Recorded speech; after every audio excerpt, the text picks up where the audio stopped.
how are we all doing? I hope you're keeping well out there. So the first thing I want to say is, in the last video I put out, when I was talking about the Grundig 210, I recommended Jerry O'Hara's YouTube channel. Now, and I hope some of you went and checked it out. However, Jerry attempted to reply to that video 3 times. And it turns out that Jerry is also a subscriber of mine, which I didn't know. So it's good to know you're watching me over there in Victoria, Canada. Jerry, I don't know why every time your comment came up, when I clicked into it, it said no longer available. YouTube has been doing this thing on and off for the last while, for me anyway, where comments come up but they vanish for some reason. I'm not deleting them or nothing. There's no reason to, so just to make you aware. I don't know why, but your comments keep getting lost in the ether. To move on to tonight's program, the 210, first off, the 210, Grundig 210, myself and Mrs. Odgenodge spent a bit of time today cleaning the cabinet. Now I'm just going to show it to you quickly. I have it disassembled. I need to download a circuit manual for it. Service information for it. But you can see it's after coming up quite clean. It was completely filthy. Probably the worst radio I've ever seen. Or near enough. At least it wasn't greasy dirt, but the nicotine was ridiculously thick on it. It's going to need another going over as well. Looking at it here under the workshop light, it's still a little bit, but it's after coming up quite well. So it just shows how impressive these sets can look. It is working okay, except for I need to clean all the controls. They're all very noisy. And I want to set up the quiescent current on the output transistors. But I need to get the service information to do that correctly. So that's that. Now, battery valve portable radios. Are they any use? Anyone here into them? Well, I have one here tonight that I'm going to share with you good people at home, and it's a Pye.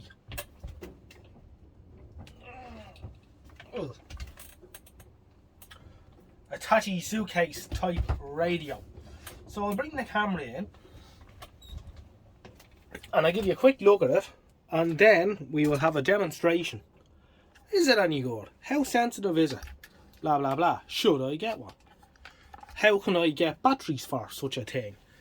Because for this particular model, and these were the ones that were in it when I got it, B126 90 volt HT battery and AD38 low tension 7.5 volt battery for the valve heaters. So obviously we can't go into the local corner shop and buy them anymore, which is problematic. However, these things are easily circumvented if we have a little bit of know-how. Now, as you can see, I haven't done anything with the cabinet. It's quite grubby, but it's the lived-in look, you know. Inside, when you open it up, it's not too bad, and most of these aren't, because they've spent their whole life locked up, so they generally preserve inside okay, while the outside might be a bit bashed up or whatever. So this is a mains battery portable, so it does have the option to plug in a lead and use it off the mains as well. It has a selenium rectifier in it. So I've changed a few bits and pieces, the AF coupling cap and that. Now my HT is a little bit low because I only had 8 9 volt batteries, which is 72 volts. It should be 90, but you know, they work down to probably 40 HT. And in the background is a lithium battery pack, so it's 7.2 volts nominal. It goes up to about well, that one's not great, so it goes up to about 7.7 fully charged. It's not too wonderful, but just to counteract any nastiness, I also have a diode to drop 0.7 of a volt to keep it happy. As you can see, it's quite a nice, neat little chassis. So I changed the AF coupling cap, and I actually changed a couple of other caps as well in it.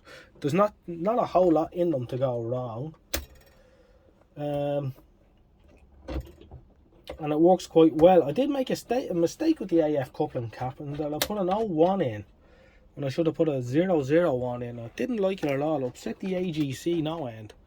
It started hunting like mad.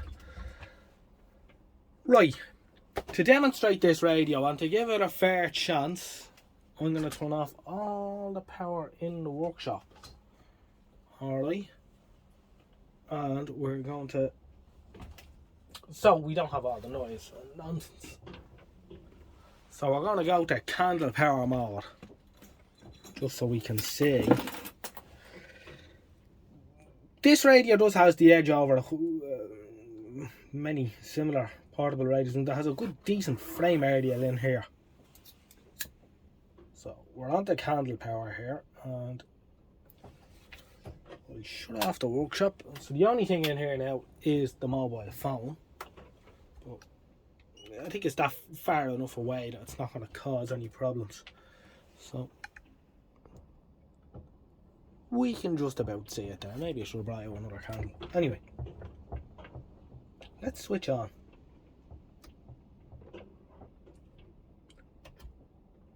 No.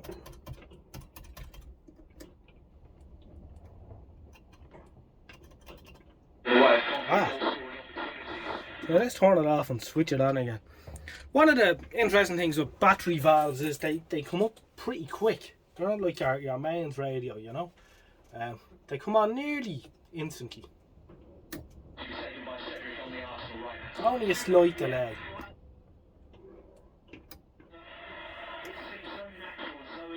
So we're on, I think this is 5 live, we're on medium wave.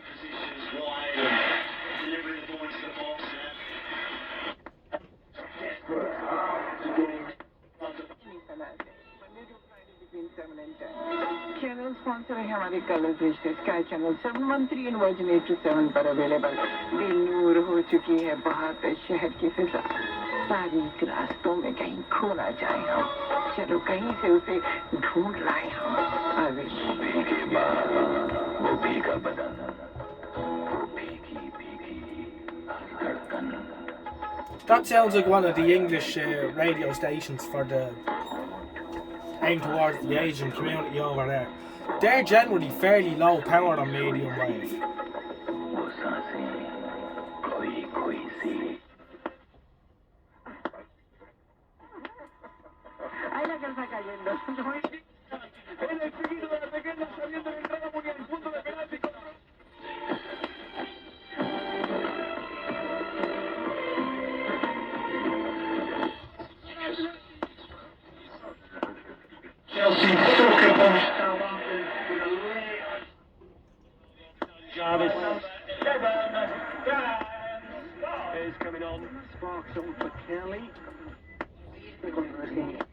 As you can see, there's no shortage of radio stations here on medium wave with this machine.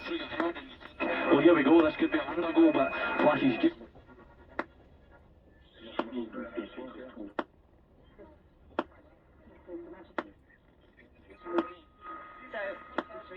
we had in our trial in the UK.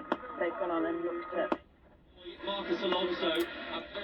The lithium battery pack for the heaters it's much easier and handier to have in it, and takes up less space than, say, well, really you'd need what, 5 C cells. I don't know how long they'd last, you know. At least I can recharge it as well. No, the sound quality is pretty good on this thing too. You know, for what it is. Now it distorts a bit when you turn it up, but it's not meant for, you know, this is the kind of thing you'd use in a picnic or in a bedroom or whatever.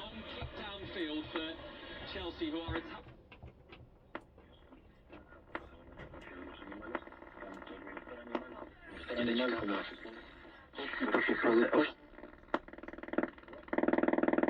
think it's picking up the phone there. Yeah. It's terrible the amount of noise the phone makes.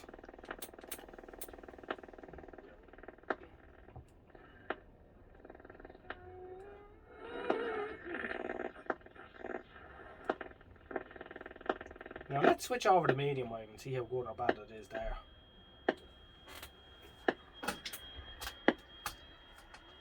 Because I think it's quite good on long wave.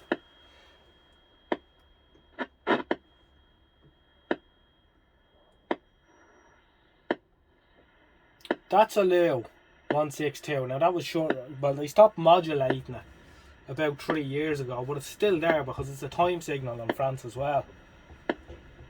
And if you listen closely, you can hear the Luxembourg effect in the background.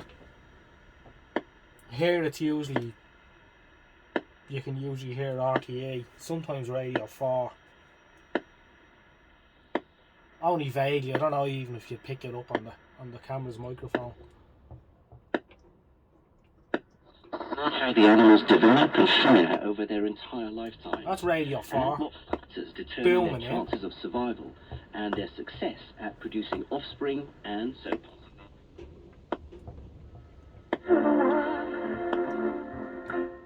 I think that's Luxembourg, or one of the French long wave stations.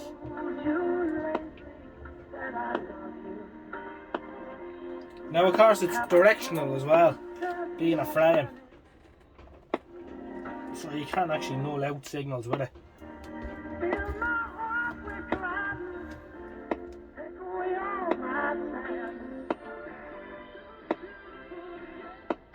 So there's another one there. I don't know which is which. We can't remember. That's Luxembourg, I think. So that's the lightning bolt up the road from me. Ireland is leaving diesel behind. Toyota is leading the way.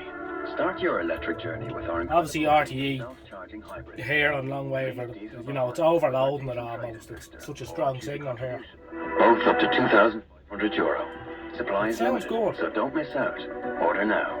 Now the Eastern European station that's on 270 kilohertz, which I think the name would evades me there, but I think it's only 10 kilowatt.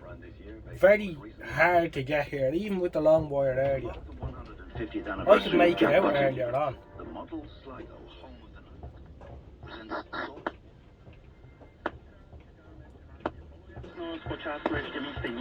Hear that?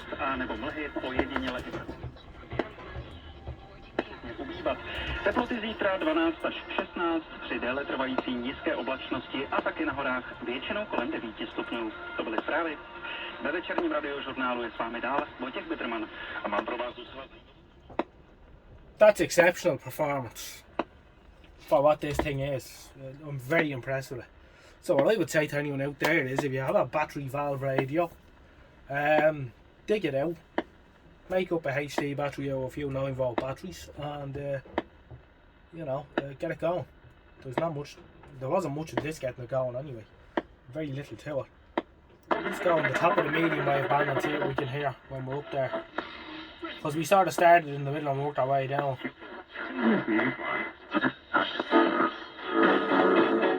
This particular radio stems from around 1958. So what's that make it? 65-year-old or 63-year-old? More? Oh, I don't know. Yeah, 63.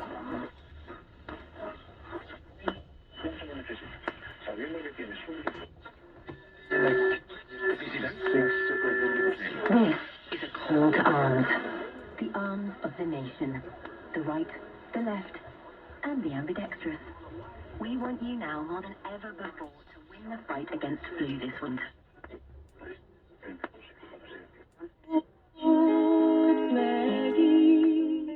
I think that's Manx radio. One of the things you notice with these battery valve radios is how quiet the audio is. You obviously have no mains home or anything, but there's just a, even over a transistor radio where, you know, the early transistor radios, the germanium, they're noisy. There's a noisy always, there's a hiss there in the background. These are just quiet.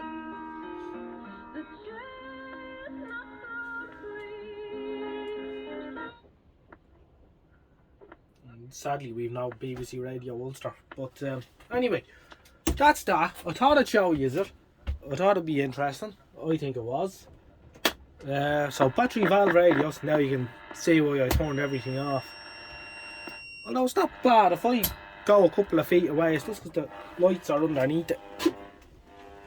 If I just get it away from the lights, it quietens down. The first long way so strong. That's not a bother for it. So that's it. That's the Pye radio. I thought I'd give you a quick look at that. Maybe a bit of encouragement to, you know, not just walk past these little attachy portable radios. They work quite well. Okay, take it easy and I'll catch you again in the next one. Good luck.